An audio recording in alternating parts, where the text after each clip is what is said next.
Hello दोस्तों, आज ये अपना फिफ्थ क्लास है सेफ्टी इंटरव्यू क्वेश्चन के बारे में। अभी तक हम 4 क्लास ऑलरेडी अपलोड कर चुके हैं। अगर जो वो क्लास आप मिस कर चुके हैं तो आपको इस वीडियो के डिस्क्रिप्शन में वो चारों क्लास का सेशन का आपको वीडियो मिल जाएगा। वहां से जाके आप पूरा देख सकते हैं। ये बहुत ही इंपॉर्टेंट क्वेश्चन आंसर है पेट्रोकेमिकल के लिए और गल्फ कंट्री के लिए। मैक्सिमम यही क्वेश्चन एक सेफ्टी ऑफिसर से पूछा जाता है। तो एक सेफ्टी ऑफिसर को ये आंसर और क्वेश्चन एकदम अच्छे से पता होना चाहिए। और अभी तक आप चैनल को सब्सक्राइब नहीं किए तो चैनल को सब्सक्राइब कर ले कि आपका कोई भी क्लास मिस नहीं करे। ये इंपॉर्टेंट क्लास। इसके बाद ये अभी पेट्रोकेमिकल, मैक्सिमम ये पेट्रोकेमिकल के लिए है जो गल्फ कंट्री में पूछा जाता है। इसके बाद इस सेशन के बाद हम कंस्ट्रक्शन सेफ्टी का भी स्टार्ट करेंगे session class wise. Every day we will discuss about 10 question regarding that safety officer interview और question in construction field. Okay, तो we will discuss after this session. We will finish first this class 10 class we will do discuss in this video. After we will start the construction field. तो आप ये देख सकते हैं कि बहुत ही important question और आंसर है। तो चैनल को सब्सक्राइब कर ले कि कोई भी क्वेश्चन आंसर आप मिस नहीं करें। और डिस्क्रिप्शन में पीछे वाला वीडियो सब आप देख सकते हैं।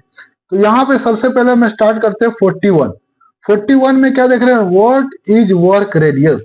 वर्क रेडियस क्या होता है? is the maximum distance where a certain activity for lifting or rigging job in progress. यहाँ पे क्या बोला है, is the maximum distance where a certain activity for lifting, जो certain activity चलता रहता है लिफ्टिंग के लिए, वहां से मैक्सिमम डिस्टेंस, जैसे जो क्रेन होता है ना, क्रेन के केबिन से सेंटर से लेकर और maximum distance of the lifting job, जहां तक लिफ्टिंग जॉब चलता रहता है, तो उस डिस्टेंस को, बीच के दूरी को हम क्या बोलते हैं, वर्क रेडियस बोलते हैं। यहाँ पे रिगिंग जॉब इन प्रोग्रेस, जहां तक रिगिंग जॉब प्रोग्रेस में चलता रहता है तो उस डिस्टेंस को, और क्रेन केबिन के डिस्टेंस से लेकर उसको क्या बोलते हैं, वर्क रेडियस बोलते हैं। ठीक है।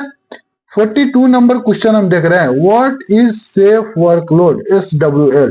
Safe working load is the maximum load that can apply to lift tools safely. Safe workload क्या है, मैक्सिमम लोड होता है किसी भी चीज का, किसी भी रिगिंग टूल्स का, क्रेन का एक लिमिट होता है कि हम इतना उठा सकते हैं इस सीलिंग से, इस बेल्ट से, इस वायर रोप सीलिंग से, या क्रेन के इस रेडियस पे हम 2 टन माल उठा सकते हैं, मटेरियल उठा सकते हैं। तो ये क्या है ना, उसका जो maximum load can apply to the lifting, lifting के लिए जो मैक्सिमम हम अप्लाई कर सकते हैं ना, उसी को क्या बोलते हैं, सेफली, सुरक्षित तरीके से, तो उसी को हम क्या बोलते हैं, सेफ वर्किंग लोड बोलते हैं। यहां हम देख रहे हैं what is lifting plan. Lifting plan क्या होता है, is the documents prepare for planning और critical lift by calculating and considering all factors. ये एक डॉक्यूमेंट होता है जो प्रिपेयर किया जाता है, प्लानिंग किया जाता है क्रिटिकल लिफ्टिंग के लिए, कैलकुलेट करके उसका जितना भी फैक्टर्स होता है ना, सब कंसीडर उसमें किया जाता है। Which is going to effect the lift and thereby selecting the correcting tools, जो इफेक्ट करता है किसको, वो लिफ्टिंग को इफेक्ट करता है, और सिलेक्टिंग करेक्टिव टूल्स, क्या क्या टूल्स उसमें चाहिए, कोई कितने टन का कैपेसिटी का बेल्ट चाहिए, सीलिंग चाहिए, वो सब उसमें लिया रहता है, दिया हुआ रहता है, मेंशन किया रहता है। And crane and ensure the safe lifting procedure to be follow for the particular lift. और क्या बोला, क्रेन और इंश्योर करना सेफ लिफ्टिंग, उसमें प्रोसीजर को फॉलो किया जाता है पार्टिकुलर लिफ्ट के लिए, जो लिफ्ट हम करने वाले हैं उसके लिए। Which is use for lifting and what the safe factor is, जो लिफ्टिंग के लिए इस्तेमाल किया जाता है और क्या सेफ फैक्टर है इस लिफ्टिंग के लिए, उसके लिए भी उसको हम इस्तेमाल करते हैं। Where the load is lifted, जहां पे वो लोड को लिफ्ट किया जाता है, where it is fitted, size and SWL of each lifting tool used, JSA and load chart are attach with it. जो क्या है ना, उसमें वो क्या है ना, उस लिफ्टिंग के लिए वो फिटेड होता है, size, safe working load, etch lifting tools, सब लिफ्टिंग टूल्स के लिए सब कुछ उसमें मेंशन रहता है, हम JS से उसके लिए इस्तेमाल करते हैं। और लोड चार्ट भी उसके साथ अटैच रहता है, कितने रेडियस पे हम क्रेन का इस्तेमाल करने वाले हैं, उसका लोड उस रेडियस पे कितना है, वो सब लोड चार्ट में मेंशन रहता है। तो उसी को हम क्या बोलते हैं, लिफ्टिंग प्लान बोलते हैं। पूरा कैलकुलेटिंग उसमें रहेगा, पूरा मटेरियल के बारे में रहेगा, कौन सा बेल्ट हम यूज करेंगे, कौन सा वायर रोप सीलिंग यूज करेंगे, कितने कैपेसिटी का करेंगे, कितने रेडियस पे हम काम करने वाले हैं, ठीक है ना। तो ये सब कुछ उसमें मेंशन रहेगा, तो उसी को क्या बोलते हैं, हम लिफ्टिंग प्लान बोलते हैं। 44 में हम देख रहे हैं व्हाट इज टेंडम लिफ्टिंग। यहाँ पे हम देख रहे हैं टेंडम लिफ्ट क्या होता है। A lift in which two crane are use for lifting is called tandem lifting. जिस भी मटेरियल को उठाने के लिए जहां पे हम दो क्रेन का इस्तेमाल करते हैं, कोई भी मटेरियल का जब हम लिफ्ट करेंगे उसमें दो क्रेन का इस्तेमाल करेंगे तो उस लिफ्टिंग को क्या बोलते हैं? टेंडम लिफ्टिंग बोलते हैं। टेंडम लिफ्टिंग बहुत सारे सेफ्टी ऑफिसर को पता नहीं होता, ये पता होना बहुत ही जरूरी है और ये क्रिटिकल लिफ्टिंग में आता है। टेंडम लिफ्टिंग जहां पे हम दो क्रेन को एक मटेरियल उठाने के लिए इस्तेमाल करते हैं। 45 नंबर में हम देख रहे हैं व्हाट इज एक्सकावेशन। एक्सकावेशन क्या होता है? A man made cut, cavity, trench और depression form by earth removal. यहाँ पे क्या बोलते हैं? ए मैन मेड कट, जो हम आदमी के द्वारा कुछ कट वगैरह लगाते हैं जमीन में, कैविटी, ट्रेंच बनाते हैं, या depression form by earth removal, जो हम जमीन को खुदाई करते हैं, जमीन को हटाते हैं, तो वो सब काम को क्या बोलते हैं ना? एक्सकावेशन बोलते हैं। 46 नंबर में देख रहे हैं व्हाट इज ट्रेंच। ट्रेंच क्या होता है? A narrow excavation where the depth is greater than width. यहाँ पे क्या बोला? नैरो एक्सकावेशन, जैसे में हम नाला वगैरह खोदते हैं ना, तो उसी को आप समझ जाए trench. Where the depth is greater than width, जहां पे उस खुदाई की गहराई ज्यादा रहेगी उसकी चौड़ाई से। तो नाला का गहराई हमेशा ज्यादा रहता है उसकी चौड़ाई से, ठीक है ना? तो उसको हम क्या बोलते हैं? ट्रेंच बोलते हैं। 47 नंबर में आप देख सकते हो व्हाट इज सोरिंग। सोरिंग क्या होता है?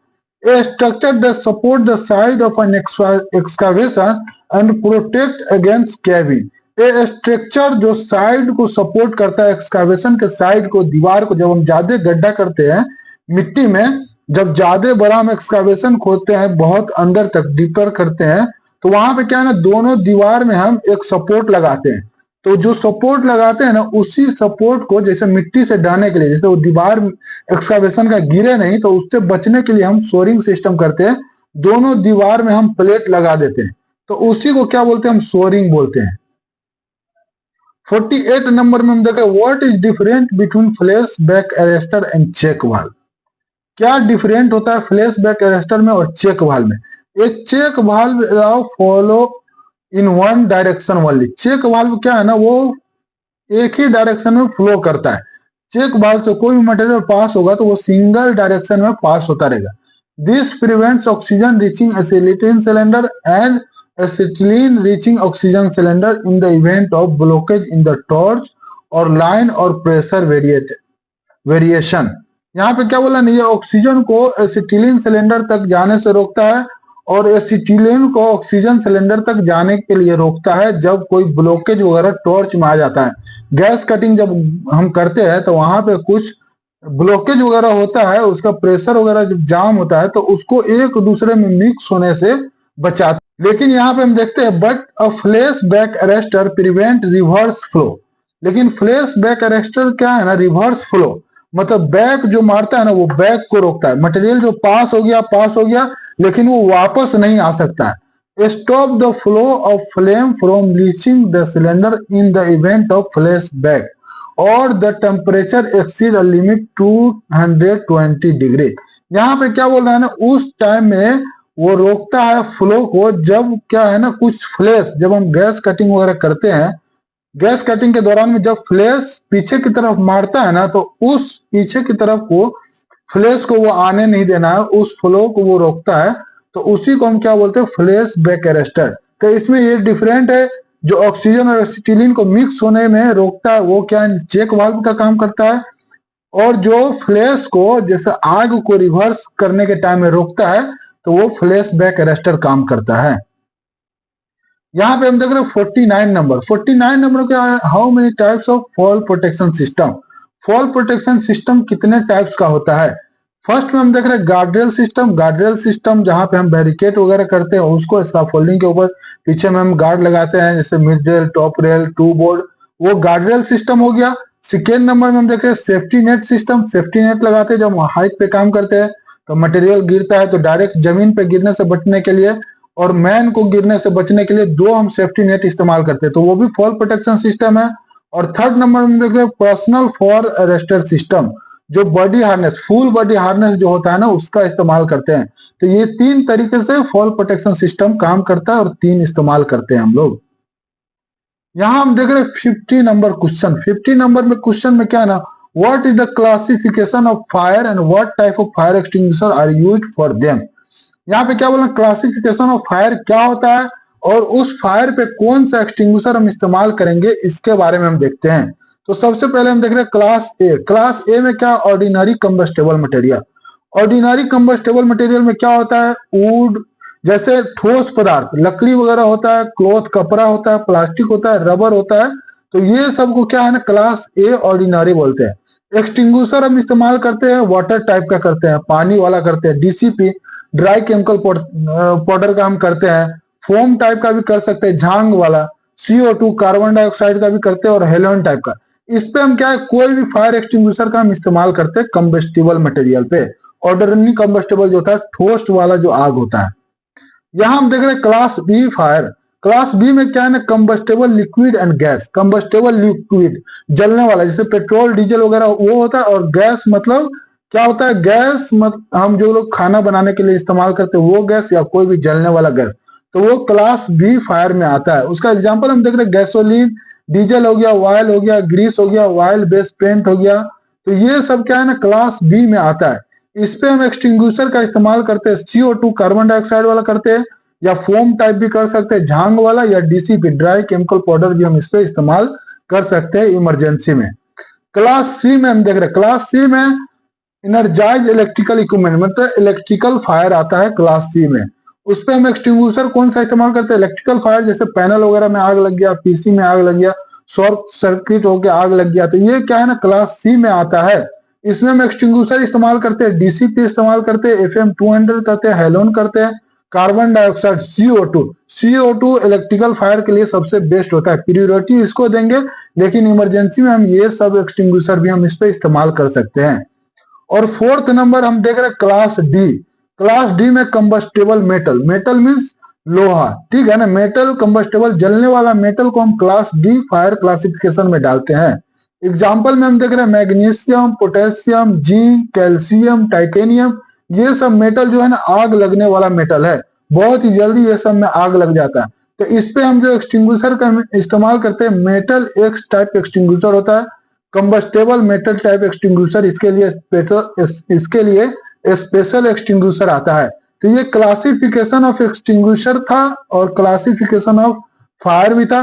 4 टाइप्स का क्लास फायर होता है और उस पर अलग अलग तरीके का हम एक्सटिंग्विशर का इस्तेमाल करते हैं। जिस टाइप का फायर हो सकता है उस पर हम अलग अलग सुइटेबल, जो भी एक्सटिंग्विशर उस पर सूट करता है वो एक्सटिंग्विशर हम इस्तेमाल करते हैं।